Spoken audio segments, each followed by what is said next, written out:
بینەرانی عزیز دووبارە سڵاوتان لێبێت. کاک خەسرەوە دێمە لای تۆ بۆ ئەوەی وەڵامی ئەو پرسیارانە بیتەوە کە لێت کراوە. بەڵێ جارێ بەنسبەت بایەخدان بە نەوت و پێشمەرگە و بودجە ئەمە شتێکی زۆر زۆر گرنگە. بەڵێ ئەوە پرسیاری بەشی پێشوم بۆ وەڵامت نەدامەوە. یعنی ناکرێت و تەنها هەڵبژاردن بکەی و تەنها بایەخ بە هەڵبژاردن بدەی و بە سندوقەکانی دەنگدان بدەی، بەڵام بایەخ بە هەندێشتی استراتیژی وڵاتەکەت نەدەیت کە بودجەیە، کە نەوتە، کە پێشمەرگەیە، کە زۆشتی دیکەش. ئەگەر هێزی پێشمەرگە نەبوێت لە کۆسپێکی وەکو ئەمڕۆی تۆ سخۆرمات و کەرکۆک تۆ چیت ئەکرد، تاکی تۆ چی ئەکرد؟ ئەگە هێزێکی پێشمەرگەی بەهێزت نەبێت، ئەگە ئابوووریەکی پێشکەوتوت نەبێتن و کەرتێکی فراوانی وەکو نەوتت نەبێتن، تۆ چی ئەەکەیت بۆ ئایندەی ئەو هەرێمە؟ و ئەوە نابێت لەسەر حەسابی هەڵبژاردنەکان بێت. هەڵبژاردنەکان شتێکی شەرعیە، مقدسە، دەبێ بکرێت، چونکە ئەوە مافی هەموو تاکێکی ئەو وڵاتەیە. ئەمە وڵامم بۆ پرسیارەکەی پێشوو. بۆ پرسیارەکانی دیکەش پرسیارێک کرا کە ئایا ئێمە دەترسین لە ئەنجامەکانی هەڵبژاردنەکانی ساڵی 2009 بۆیە نامانەوێت هەڵبژاردن بکەین؟ نەخێر، قەتعان ئێمە ناترسین. شتێکی زۆر سروشتیە لە ساڵی 92 85-89 لە سەدمان هێنابێتن، و لە ساڵی 2009 59 لە سەدمان هێنابێت، و لە ساڵی 2010 55مان لە سەد هێنابێتن. ئەمە لە هەموو دنیا و شتە ڕووداتن و هەموو حزبەکانی دنیا جا سەرشنە سەرەوە و جاردێنە خوارەوە. شتێکی نوێ نییە بەڕاستی. لەسەر زروف دەمێنێت، لەسەر کاری چاک دەمێنێت، لەسەر وەزعی ئابووری وڵاتەکە دەمێنێت، لەسەر وەزعی سیاسی وڵاتەکە دەمێنێتن. ئەمە لەوە ناترسین، مطلقاً ئەمە پابند نین بە ئەنجامەکان بۆ ئەوەی بڵێن هەڵبژاردن بکرێت یان نەکرێتە. هەروەکو گوتمان هەڵبژاردنەکان قودسیەتی خۆی هەیە و مافێکی هەر تاکێکی کوردستانە و دەبێ دەنگی خۆی بدات و خۆی بڕیار بدات کێ دەسەڵاتدار دەبێتن و کێ حکمی دەکاتن. و ئێستش ئێمە نازانین هەڵبژاردنەکانی دادێت چۆن دەبێتن و چۆن نابێتن. بە پێی ڕاپرسیەکانی کە تا ئێستاکەش دەکرێتن، ئەو ڕێکخراوانەی کە هەن، ئەو پەیمانگانە و ئەو سنتەرانەی کە هەن، ئێستاکەش وەزعی پارتی دیموکراتی کوردستان یان یەکێتی نیشتیمانی کوردستان زۆر فەرقی نەکردووە لەگەڵ هەڵبژاردنەکانی 2009-2010 بەپێی ئەو ڕاپرسیانەی کە هەیە. بەڵێ پرسیاری تر، ئێمە بە بەراورد لەگەڵ عێراق دوو هەڵبژاردن لە دوایین، نەخێر دوو هەڵبژاردن لە دوای نین، هەڵبژاردن لە دوای. یەک هەڵبژاردن ئەویش هەڵبژاردننی ئەنجومەنی پارێزگاکانە دەبوایە لە ساڵی 2009 بکرابایە، نەکرا. هۆکارەکان هەرچی ئێمە هەمومان بەرپرسیارین لە دواخستنی ئەو هەڵبژاردنانە. هەواڵێک کە گوتی ئێمە بۆ خۆمان بەراورد ناکەین لەگەڵ عێراقا کە دوو هەڵبژاردن دوا کەوتوین، من دەڵێم نەخێر، یەک هەڵبژاردن دوا کەوتوین، ئەویش تەنها هەڵبژاردنەکانی ساڵی 2009 و هەمومانیش بەرپرسیارین لە ئەو دوا کەوتنە. ئومێدەوارین چی دیکە هەڵبژاردن دوا نەکەوێتن، چی ئەنجومەنی پارێزگاکان و چی پەرلەمانی هەرێمی کوردستانیش. سەبارەت بە هەندێ پرسیاری دیکە کە کرا کێ بەرپرسیارە لە شەڕی ناوخۆ، لەمە بەرپرسیار ئێمە بەرپرسیارین، بەڵام لە شتی دیکە ئێمە بەرپرسیارین. ئێمە هەمومان بەرپرسیارین لە هەموو ئەو ڕووداوانەی کە ڕوویاندا لە هەرێمی کوردستان لە 92ەوە لە 91ەوە تا ئێستاکە. ئێمە وەکو پارتی دیموکراتی کوردستان بەش بە حالی خۆمان دڵخۆش حاڵین کە ئۆپۆزیسیۆن هەیە. بە تەسەووری ئێمە هەبوونی ئۆپۆزیسیۆن زاهیرەیەکی سەحیە لە هەر وڵاتێکە، چونکە ئۆپۆزیسیۆن لەوانەیە دەستنیشانی هەندێ هەڵە بکاتن کە حکوومەت دەیکات، دەستنیشانی هەندێک کەم کوڕی بکاتن کە لایەنە سیاسیەکانی دەسەڵاتدارن دەیکەن. ئەگەر ئۆپۆزیسیۆن نەبێت احتیمالەوە بە ئاسانی دەستنیشان نەکرێتن. بۆیە بوونی ئۆپۆزیسیۆن وەکو چاودێرێک لەسەر ئیدای حکوومەت، لەسەر ئەدای پەرلەمان، لەسەر جێبەجێکردنی یاساکانە شتێکی زۆر زۆر سروشتیە و زۆر زۆر باشە کە لە هەرێمی کوردستان هەیە. بەڵێ هیچ پرسیارێک نەما بوو وەڵامت دەدابێتەوە؟ نەخێر. بەڵێ سوپاس. کاگارم دێمە لای تۆ. وەڵام من پێشەوە حەزم کرد یەک دوو نازانم پرسیارەکان تۆزێک لێ من بووە، بەڵام ویستم یەک شت بڵێم لەسەرەوە کاتەوە تێ فرسەت دەیەمێ لەسەر. بەڵێ گەر وەڵامی پرسیارەکانش بێتەوە فرسەت دەیەمێ. باشە، ئەوە لەسەر ئەنجومەنی پارێزگاکان حەزم کرد باسی ئەو بکەم. هەنێ قسە هەیە ئەکرێت لە ڕاستیە، هەنێ قسەیە کە هیچ نەعیلمیە و نە ئەوەیە. یعنی بۆ نمونە باسی ئەو بەس مەسەلەی یەکێک لەو شتانی کە باسەکرێ باسی ئەوەی کە گۆڕان نوێ یان نا، گۆڕان بزوتنەوەی گۆڕان لە 2009 دروستە بێت. ئەوەی کە شخصێک کێ هەیە و نازانم ئەوە لەوێ و ڕۆشتووە و داڵدەیرا ئەوانە مەسائلی شخصین بەڕاستی. باسی حیزبی سیاسیەکەین. حیزبێکی سیاسی هەیە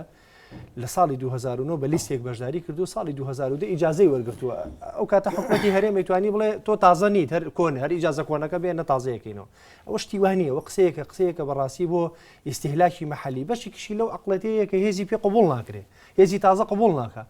یا بەدوایە گەڕێت تەشیری پێ بکە یا بەدوایە گەڕێ بڵێ ئەمە دەسی فلان شوێنەیە ئەڵێ من شقاقی حیزبێکە کە ئەمە لە ڕاستیە وانییە قانونن وەکو تاریخیش بە قانونیش و بە تاریخیش بزوتنەوەی گۆڕان مەسئول نییە وەکو بزوتنەوەی گۆڕان مەسئول نییە لە تاریخێک لە پێشخۆی کە ڕوویاوە لە ڕاستیە ئەگەر قسەکە لەسەر ئەشخاصیش بێ ئەو مۆزۆعێکی ترە بەڕاستی من مشکلەکە ناکەم بە مشکلێکی شخصی شخصەنەکردنی مشکلە بەشێکی هەوڵدانە بۆ ڕاکردن لە واقعەک کە جوابی پێویستە مەسەلەی هەڵبژاردننی ئەنجومەنی پارێزگاکان تەنها یاسای هەڵبژاردنەکەی مهم نییە یاسای هەڵبژاردنەکەی مهم نییە یاسای ژمارە 3 مهمە چونکە ئێستا یاسای ژمارە 3 دەرنەچووە لە بەرەوەی خلافاتی لەسرە ئەزانی یاسای هەڵبژاردننی ئەنجومەنێکی هەیە یاسای ئەنجومەنەکەی نیە وەک وایە تۆ بچێت 4 تایە بکڕی سیارە نەبێ یاسای هەڵبژاردنەکەی هەیە یاسای ئەنجومەنی پارێزگاکان دەرنەچووە یاسای ئەنجومەنی پارێزگاکان بۆ دەرناچێت لەکوای گیری خواردووە یەک مەشروعی متەکامل ئێمە وەکو بزوتنەوەی گۆڕان تەقدیممان کردووە بە پەرلەمانی کوردستان یەک مەشروعی متەکامل لەگەڵ خاڵ بە خاڵی خاڵە ئەساسیەکان چییە؟ بۆچی هەڵبژاردننی ئەنجومەنی پارێزگاکان دواکەوێت لەبەرەوەی لەبەر لەم سەبەبانەی خوارەوە باوەڕ نەبوونی دەسەڵاتدارانی هەرێمی کوردستان بە مەبدەئی لامەرکەزیەت باوەڕ نەبوونی دەسەڵاتدارانی هەرێمی کوردستان بە مەبدەئی لامەرکەزیەت بەوەی بەشێک لە دەسەڵاتی یاسادانان بیرێ بە ئەنجومەنی پارێزگاکان لەژێر ناونیشانی ئەوەی کە ئەنجومە ئێمە بەبەستەنها تاقە دەسەڵاتی تەشریعمان پەرلەمان بێ لە کاتێکە ئەنجومەنی پارێزگاکان و بەشێکی گرنگ لە مەبدەئی لامەرکەزیەتەوەی ئەنجومەنی پارێزگاکان بتوانن هەنێک تەشریعاتی مەحەلی بکەن مەسەلەیەکی تر مەسەلەی دانانی محافظ و جێگرەکانێتی ئایا ئەمە ئەنجومەنی پارێزگا دایان بنێ یا ئەنجومەنی پارێزگا فلتەریان بکاو ئەنجومەنی وەزیران تعینیان کە مەسەلەی دانانی بەڕێوەبەری گشتیەکان و هەروەها مەسەلەی بەکارهێنانی بودجێ محافظەکان ئایا ئەنجومەنی پارێزگاکان خۆیان بۆیان هەبێ بودجەی خۆیان تەقدیم بکەن و داوای بەشە بودجەی خۆیان بکەن و بودجەی ناوخۆی خۆیان کە وەبەرهێنانی ناوخۆی پارێزگاکانە بەکاری بێنن یا بەکاری نهێنن وەکو ئەو پارەی کە لە کارەبا دەسەکەوێ وەکو ئەو پارەی لە مرور دەسەکەوێ وەکو کۆمەڵێک مەجالاتی تریش کە خۆی ئەنجومەنی پارێزگاکان پارەی هەیە کە توانێت دەستیکەوێ بەکاری بێنێ بێجگەلەوە ئایا وەکو ئەوە بێ کە لە پەرلەمانی کوردستان بڵێ بۆ نمونە قەزای کفری یا قەزای کەلار ئەمە بەشی تۆیە بڕۆ بەشتەکەیە بەش ناکە کەیفی خۆتە ئەمە یەکێکی تر لە خاڵەکان یەکێکی تر لە پەیوەندی محافظ بە ئەنجومەنی وەزیرانەوە ئایا محافظ وەکو دەستوری زمانی حکومەتی عراقی و حکومەتی بەعس ڕەبت بێ بە وەزارەتی ناوخۆوە یا وەکو ڕەبت بێ بە ئەنجومەنی وەزیران بە پلەی وەزیر و تەنسیقی هەبێ لەگەڵ وەزارەتی ناوخۆیە ئەمانە کۆمەڵێک مەسەلەن کاکە کۆمەڵێک مەسلەی زۆر گرنگن لەم یاسایە گیری خواردووە و ئەم یاسایە دەرناچێنرێ و تەبریراتەکانی دواخستنی بە بەردەوامی یەکێکە لەو مەسائلانەی کە ڕێک و پێک ئەوە ئەسەلبێنێ کە لە چی بریتە لەوەی کە ئەم برادرانە لەگەڵ ئەوان ئەنجومەنی پارێزگایەک هەڵبژێری ئەم ئەنجومەنی پارێزگایە سەلاحەتی دانانی محافظی نەبێ سەلاحەتی دانانی جێگرەکانی نەبێ ئێمە گوتمان لەگەڵ ئەنجومەنێکی پارێزگای خۆیان پارێزگار هەلمجێرامەکان بەدەست قسە ناکەم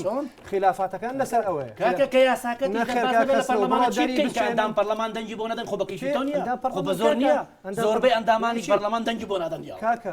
فەرمو بڕۆ زۆر کورسی بێنە بۆ ئەوەی قانونەکەت یعنی چی بڕۆم زۆر کورسی بێنم لە هەڵبژاردنە بیبەوە زۆر نادیموکراتیە پێ دوایە زۆرینە دژی کەمینە بەکاربێنی بۆ ئەوی هەموو دەسەڵاتەکان قۆڕخکەی تۆ بۆت نییە لە ژێر ناوی زۆرینا بیت دەسەڵاتەکەرم من ئەڵێم لە پەرلەمان مەبدەی ئەغلبیەت کاکە ئەمە لە پەرلەمان تۆ ناتوانانی بە زۆر شتێک فەرز بکەی بەس ئەغلبیەت و کەمینە و زۆرینە لە پارلەمان دیسا ڕەبکراوە بە مەسەلە حیزبیەکەوە کاگیادگار بۆچی لەوەی کە یەکێتی و پارتی لەناو پەرلەمان زۆرینن بەڵێ چۆن کەیفی خۆیان و تەحالوفاتی خۆت نییە ناکەیفی خۆت نییە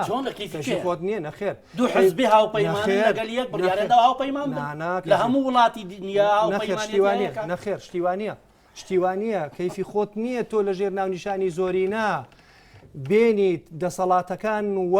وا بچنی وای بهۆنیتەوە کە مانەوەی تۆ لە حکومە درێژ کاتەوە بۆ 100 ساڵ شتیوانی شوێنێکی ئێمە سنوور هەیە بەتەماین سبەی لە هەڵبژاردنەکانی کەرکووک و دیالە و مووسڵ بە یەک لیستی هاوپەیمان دابەزین بەکەیفی خۆمان نییە ئێمە هەمومان لایەنە سیاسیەکان باشە ئیجازە بە باتەوایکە ئەزانی چۆنە کاکە تۆ بۆت هەیە زۆرینە بەکاربێنیت لە پەرلەمانە بۆ ئەوەی کە دوو جۆر لە یاسا هەیە هەندێک یاسا هەیە یاسای ڕۆژانەیە پەیوەندی بە ژیانی خەڵکەوە هەیە ڕۆژانە و کۆمەڵێک یاسان کە کاریگەری لەسەر چارەنووز نابێ هەندێک یاسا هەیە ڕەهەندی نیشتیمانی هەیە ئەو یاسایانەی کە ڕەهەندی نیشتیمانی هەیە عیلاقەی بەو دەورەیەوە نییە کە تۆ لە حکومای عیلاقەی بە مەسیر و چارەنووسی کۆمەلگایەکەوە هەیە عیلاقەی بە ئایندەی کۆمەلگایەکەوە هەیە عیلاقەی بەوە هەیە ئێمە ڕووەکەینە چۆ بەرەوچۆ ئەچین جەنابە باسی ئۆپۆزیسیۆنەکەی ئەڵێ ئۆپۆزیسیۆن ئەوە ڕەنگە ئۆپۆزیسیۆن بێتە سەر حکم ئەگەر بێت و ئیدێکی باشوور من با پێت بڵێم هێندێک ڕقەمە باس کرد و لە ئاخر انتخاباتی 2010 پارتی دیموکراتی کوردستان ڕێژەکەی لە 135 هەموو هێزوو لە ڕێژەکەی لە 135 لە ئاخر انتخاباتی باشە یەکێک لەو مەسەلانەی کە بەڕاستی کە قسەی لە سەرکرێ ئەویش ئەوەیە کە هەموو هێزوو لایەنەکانی تر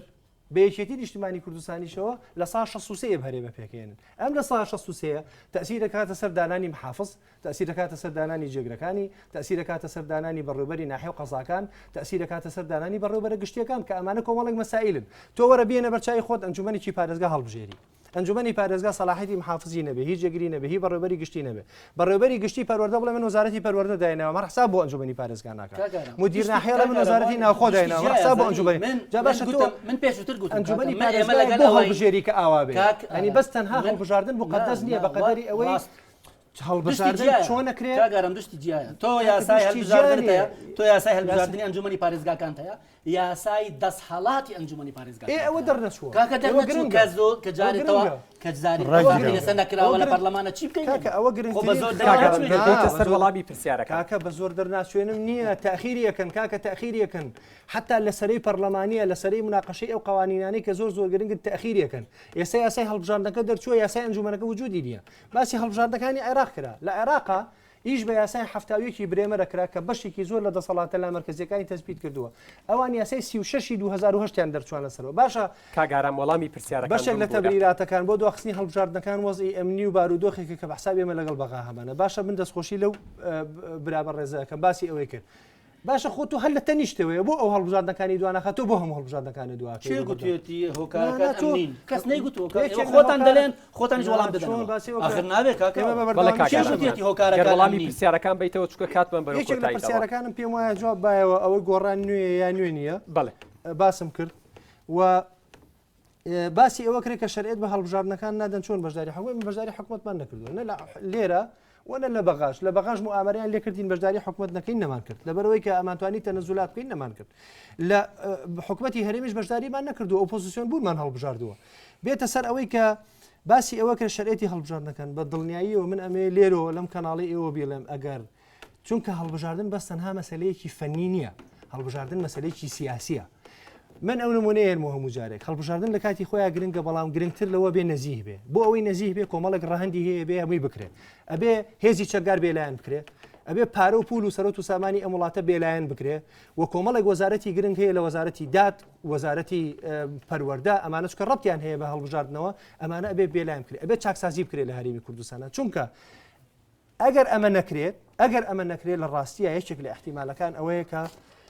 ئێمە وەکو بزوتنەوەی گۆڕان ئەگەر هەر بارودۆخەکە وەکو ئێستا بێت کە چاکسازی لە هەرێمی کوردستانە نەکراوە هەر جۆرە هەڵبژاردنێک فرێمە نەتیجەکەی قبول ناکەین لە ڕاستیە چونکە تاوەکو ئێستا ئێمە وەکو بزوتنەوەی گۆڕانی هەو هێزەی بەدەستمانەوە بووە فشارمان کردو ئێمە هەر قسەکەیت هەر قسەکەین و هێزی مەدەنیمانێ نە هێزی چەگارمان هەیە نەچوینەتە سەر کەس بەڕاستیەکەی و بە بەردەوامی ئێمە قسەمان کردووە وەزەختمان دروست کردووە لە ڕێگای قەنەعەت پێکردو باوەڕ پێهێنان بە خەڵکەوە چونکە مەسەلەیەکی زۆر گرنگ هەیە بێ بیزانین هیچ کاتێک هەڵبژاردن لە میسرا دوان نەکەوتووە هەموو کاتێک لە کاتی خۆی ئەنجام درراوە هیچ کاتێک هەڵبژاردن لە تونس دوان نەکەوتووە هەموو کاتێک لە کاتی خۆی ئەنجام درراوە هەڵبژاردن بەڵام ناشەرعی بووە لە بەرەوەی زۆر بە کورتی وەڵام بیتەوە وتەبێژتان کاتی خۆی ڕایگەیاند کە مەرجتان هەیە بۆ بەشداری لە هەڵبژاردنەکان ئەگینە بایکۆتی دەکەن و سەرۆکی فراکسیۆنی گۆڕانیش لە پارلەمانی کوردستان وتی بەبێ بوونی لامەرکەزیەت بەشداری هەڵبژاردننی پارێزگاکان من باسم کرد بۆ ئەنجومەنی پارێزگاکان بڵێ تەمان ئەو یاسایە خۆی ناویشی چییە ئەو خۆی یاساغە ناوی یاسای ئەنجومەنی پارێزگا و قەزا و ناحەکانە تەمە قەزا و ناحەکانە لێ دەرکردووە کۆمەڵێک ئیداراتیشیان زیندوو کردوەوە ئەم ئیداراتانە معلومن چۆنن یعنی تۆ وەرە بەسەرن لە پارێزگاکانە کۆمەڵێک ئیداراتی تریشیان هەیە هەڵبژاردننی ئەنجومەنی قەزا و ناحەکانیش ئەنجام نادەی ئەنجومەنی پارێزگاکیش ئاوا ئەنجام دەی کە ئەو سەلاحیەتانەی نەبێ بەس بە تەناخۆ ئەم هەڵبژاردە کافی نییە مەسەلەکە ئەوەیە کەوکو باسم کرد تو ئەبێ هەڵبژاردن ئەنجومەنێک هەڵبژێرم کە پڕسەلاحێت بێ ئەنجومەنێک هەڵبژێرم کە قووەتی هەبێ کە توانایی هەبێ ئەگەر وانە بێ بەشدار نابن بۆ پەرلەمانی کوردستانیش یەکێک لە احتیمالاتەکان ئەوەیە کە بایکۆتکردن و قبول نەکردنی ئەنجامەکانی هەڵبژاردن و من ئەمێ ئەوە بڵێن بەڕاستیەکی ئەمە زۆر گرنگە مەرجەکەی ئێمە چیە مەرجەکەی ئێمە چاکسازیە چاکسازی نەک ئەوانی ئۆپۆزیسیۆنیان ئەنجام نەداوە بۆی هەڵبژاردێکی نزیح بکەی تەنانەت چاکسازیەکانی ڕاگەیاندرا و لەلایەن سەرۆکی هەرێمیشەوە ئەنجام نەدراوە سلسلەی وعد و وعودەکانی چاکسازیەکانی حکوومەتی هەرێمیش ئەنجام نەدراوە کاکە وعد دەزانی چی وعد و بەڵێن تۆ ئەگەر دیموکراسیان بیرەکەیتەوە ئەپسێت آخر قسەمە زۆر بە کورتی لە دیموکراسی تا تەوقیت و وعد زۆر مهمە لە کاتی خۆیان ئەنجامی بێ قسەیەکی وابزانم دەنیز ناتالی هەیە باسی ئەوە کاڵێ لە هەموو دنیا ئەزانی هەڵبژاردن کەیە ئەنجامەکەی نازانی لە هەرێمی کوردستانە نازانیکەی هەڵبژاردن نەکرێ بەس نەتیجەکەی معلومە ئەگەر تۆ ڕاستە دینیان بیرکەیتەوە وعد مهمە لە کاتی خۆیان بیکەی دینیان وعد مهمە والله لە بینی حتا لە عیلاقی کوڕکچێکی شا موعید مهمە وعد دانا کە جێبەجێ نەکرد وەڵام ویستم لەسەر دوو نقطە قسە بکەم هیچ پرسیارێکت لێ کرابوو نەخێر بەڵێ یەکیان کاک ئارام وتی دەسەڵات نمونەی ئینتقایی دێنێتەوە ینی نمونە هەڵدەبژێرێ بۆ خۆی کام نمونێک قازانجە ئەوە بەراورد دەکات لەگەڵ هەرێم نمونەی تورکیا هێنایەوە بەڵام لە کاگارام دەپرسم ئایا دموکراتێتی تورکیای پێ لە هەرێم باشترە لە کاتێکدا تا ئەز ناڵن هیچ حیزبێک بە لیستی خۆی وەکو حیزب بەشداری هەڵبژاردنەکان دیموکراتێتی هەڵبژاردنەکەم هەڵبژاردن بەدەپا وەکو وەکو ئەشخاصوان وەکو حزب ناتوانن بڵێن حزب دیموکراتێتی هەڵبژاردنەکەم من باسی ئیسرائیلیشم کرد ناڵم جای ئەوە ئینتقائین ئیسرائیل وڵاتێکە لەوەی دیموکراسی و پێشکەوت باسی ئێرانیشم کرد ئێرانی باسەکەم ئێرانیش لە هەڵبژاردندا دیتمان چۆن پرۆسی هەڵبژاردن باسی هەڵبژاردنەکەم لە کاتی خۆیان چۆن سەرکردەی معارزان لە کەسنە ژوورەوە لە کاتێکدا ئەو نمونان لە کوردستاندا نەبووە نقطەیەکی کە کاگەرام جەمال کە مەزال نەبوو بەڕاستی من کەمترین مەزالم بەرکەوت باسی فرەحەکان وەکو یەکن باسی فرەحیزبی کرد بەڵێ وتیەوە وەک دەستکەوت نییە و ئێمە لە ئەنی وتی پرۆسەکە بەرەوە دەچەکە وتی ئەمری واقعیەتی دەستکەوت نییە بۆ لایەنەکانی دەست دوای ڕوخاندنی سەدامەوە ئەگەر سەدام حوسێن خۆشی بایەتەوە هەرێمی کوردستان نەیتوانی ئەو وەزعی پێش وەزعەکە بەرەو دیکتاتۆر نازانم شتێکی وایە باس کرد وەکو هەڵبژاردن کە هەڵبژاردن ناکرێت دەستکەوتە من ناڵم دەستکەوتە بەڵام دەسەڵات ئەگەر خۆی باوەڕی بە فرەحیزبی نەبا بەڕاستی ئەو ئەحزابانێک ئێستا لێرن و جیا دەبنەوە لە حزبەکانی دەسەڵات جیابوونەوە و زۆرترین دەسەڵاتیان پێدراوە هیچ شارێکیان لەسەر نەبووە ئەو بەڕای نمونەی شارمان لەسەر باتەوە دووجار لەشکرکێشی کراوەتە سەر بارەکەی گۆڕان بارەکان لەگەڵ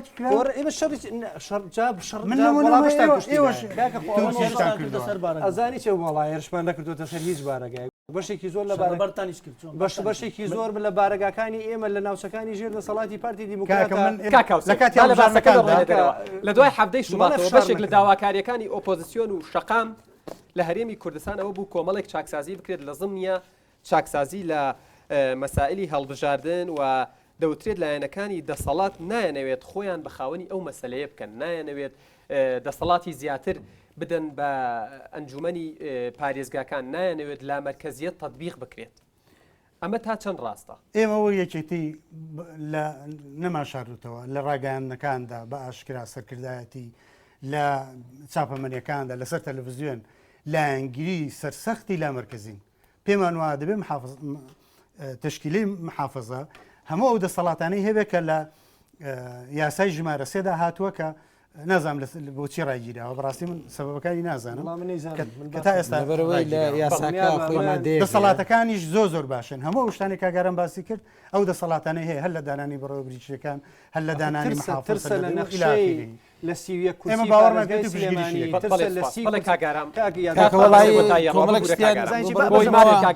کاگارام بەزالم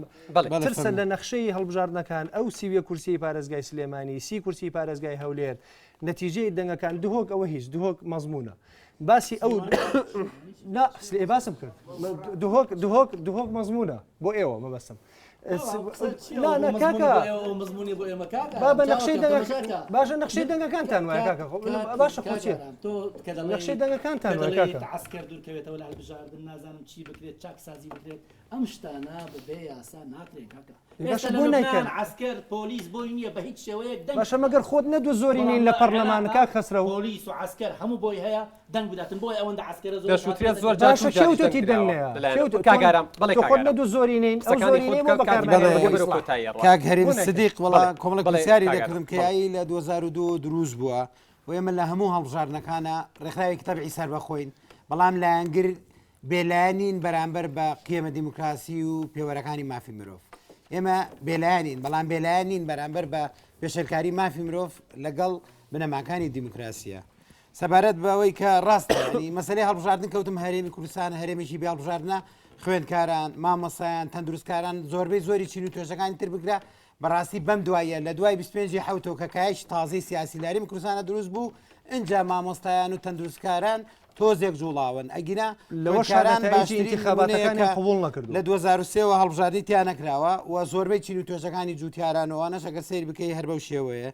بەڵێ من ئێمە بەوەسمان لە شەرعیەتی ئەو ئەنجومەنە هەڵبژێراوە نەکردانی ئەنجومەنی پارێزگاکان لە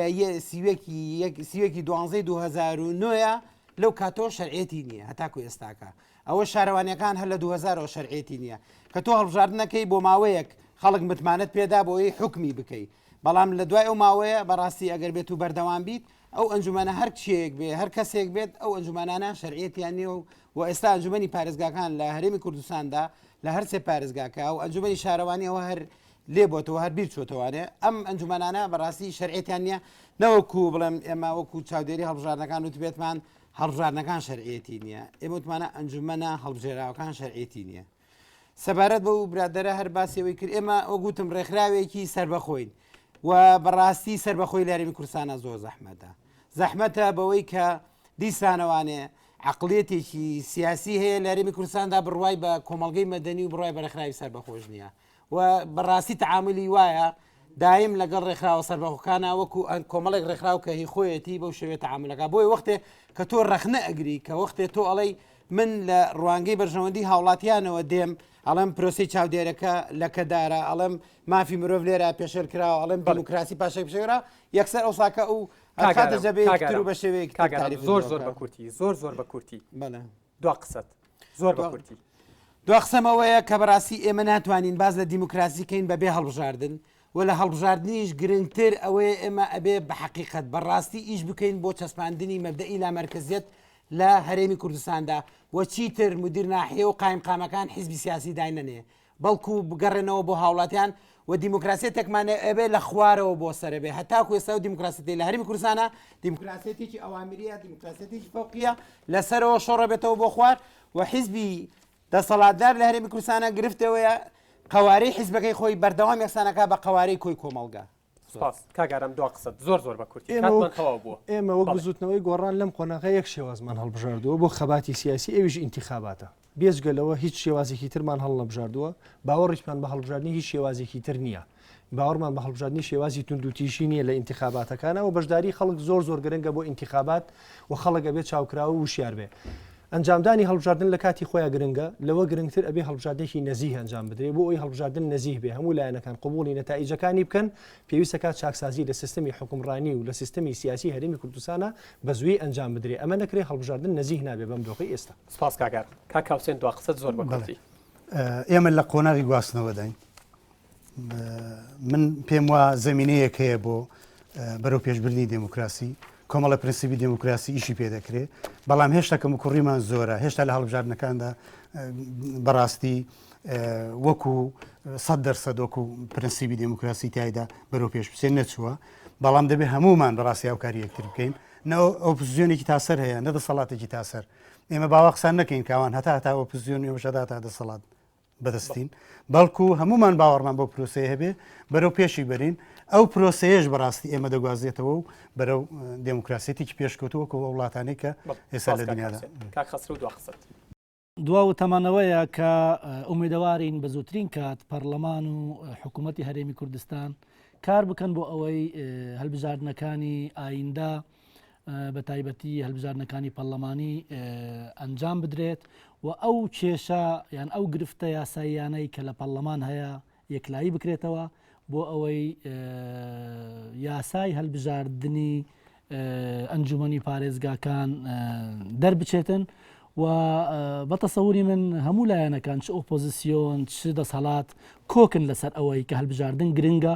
و هەڵبژاردن دەبێ ئەنجام بدرێت و هەڵبژاردن دەبێ پاک و بێگرد بێتن لە سەرتاسەری کوردستان بە تایبەتی ئێمە لە هەرێمی کوردستان کە فشارێکی زۆر لەسەر هەرێمەکەمانە و مەترسی زۆر گەورە لە پێشمانە بۆیە دەبێ ئێمە چ ئۆپۆزیسیۆن چ دەسەڵات یەک دەست بین و یەک هەلوێست بین و ئەو کێشانەی کە هەن بە تەسەوری من نابێتە بەدیل بۆ ئەو یاسا و ئەو ڕێککەوتانەی کە هەیە بۆ ئەوەی کە وڵاتێکی دیموکراتیمان هەبێتن و سندوقی دەنگدان مەحەق بێتن بۆ گۆڕینی دەسەڵات. سوپاس کا خەسرە و بڵێ بینەرانی ئازیز سوپاسی تەواوی میوانەکانم ئەەکەم سوپاس بۆ ئەو کاتەی کە بە ئێمەیان بەخشی و سوپاس بۆ ئێوەش کە بینەرمان بوون بۆ گەیاندنی ڕەخنە و پێشنیاز و پرسیارەکانتان پەیوەندی بکەن بە لینکی بەرنامەی بەکراوی لە سەرماڵپەڕی کۆمەڵایەتی فەیسبوک لە کۆتاییدا ڕێزی یادگار فایق و ستافی بەرنامەی بەکراوی قبول بکەن تا بەرنامەیەکی تر بەخواتە نەسپێرم و ماڵی هەموو لایەکتان ئاوادان بێت.